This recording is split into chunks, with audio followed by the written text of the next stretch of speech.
aqui, né, gente? Queria falar com vocês agora sobre a situação do ministro de Minas e Energia, o Alexandre Silveira. Isso porque tem destaque novo aqui. A gente tem acompanhado já nos últimos tempos toda a polêmica em torno daquele sigilo de 100 anos da declaração de conflito de interesses dele, que foi entregue quando ele assumiu no cargo. De acordo com a reportagem da Globo News da última sexta-feira, depois da repercussão toda negativa desse sigilo de 100 anos, Silveira tinha dito que divulgaria a íntegra do documento de forma voluntária essa semana. Mas aí o nosso colega Tiago Erdi, que tinha feito esse pedido lá atrás e iniciou aí a discussão dessa polêmica, traz então hoje de que o ministro desistiu de tornar públicos os dados. O Erdi, nos últimos 3 dias, comentou que solicitou o envio das informações para a assessoria do Ministério e também diretamente ao ministro. Aí, nessa quarta-feira, a assessoria disse que os dados solicitados não seriam não divulgados. Aí é uma nota da assessoria aqui que ele traz,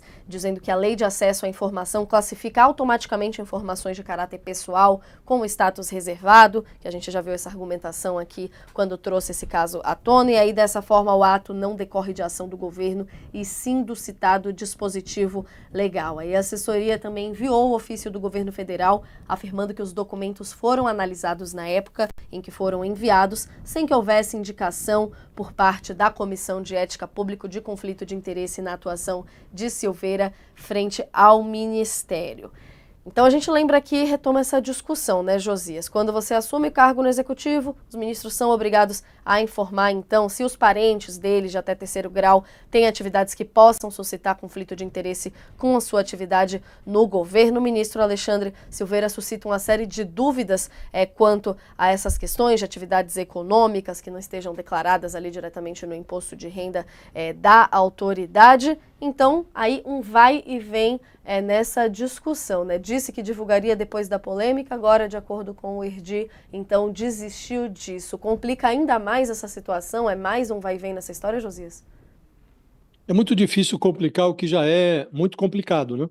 E agora não complica apenas a situação do ministro. A meu juízo, complica-se a situação do próprio governo. Não é possível que o governo conviva com um ministro que não consegue divulgar dados sobre a sua ficha. Ninguém está pedindo o sigilo bancário do ministro, nada. Apenas as informações que ele encaminhou ao governo, que deram ao governo o conforto necessário para nomeá-lo, sem nenhuma dúvida quanto ao conflito de interesse. Nenhuma empresa do ministro tem interesses a defender no ministério, não tem nenhum parente com negócios relacionados às atividades do ministério, e vimos recentemente que não é bem assim, né?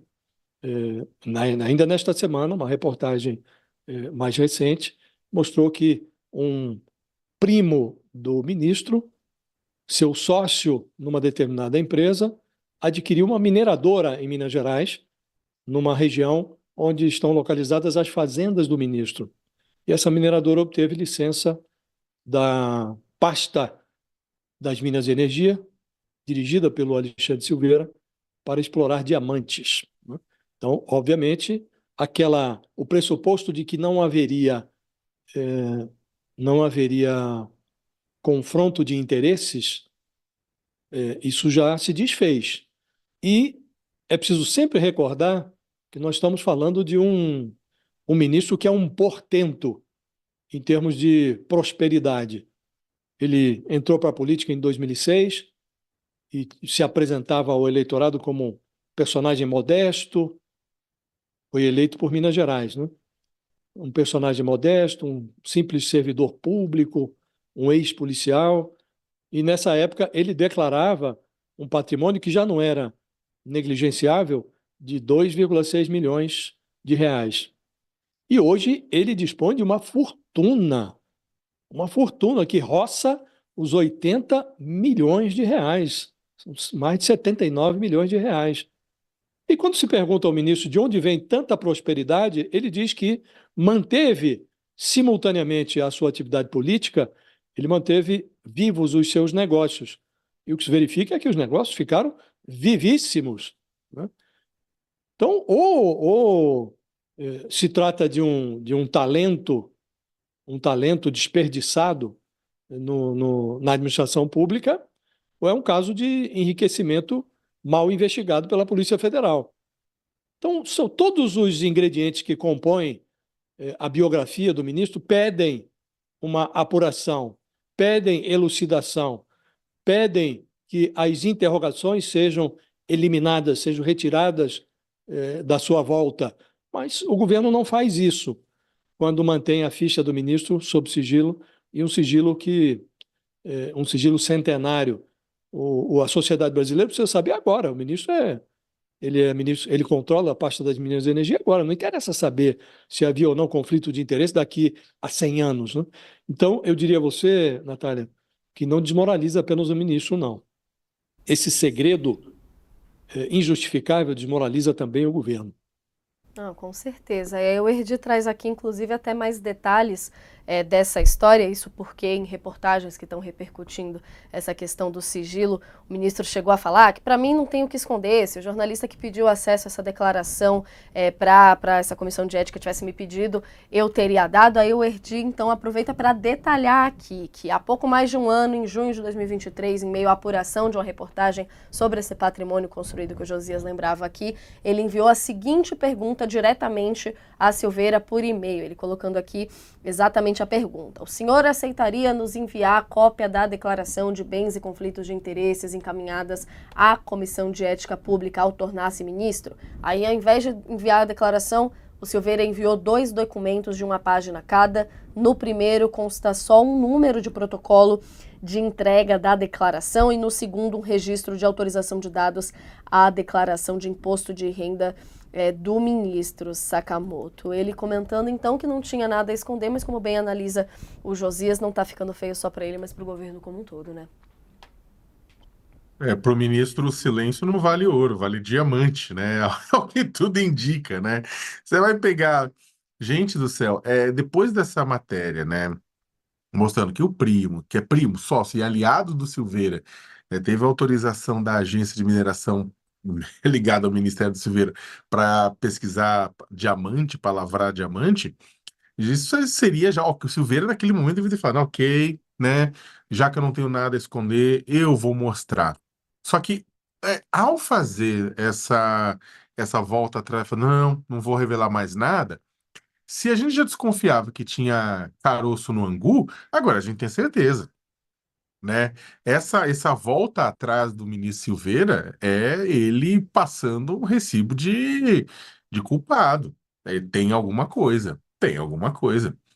Gente, é inacreditável. Para que serve, então, a área que discute ética na administração pública? Né? Manda o pessoal de volta para casa. Fala assim, ó, não precisa chamar reunião, não precisa chamar nada.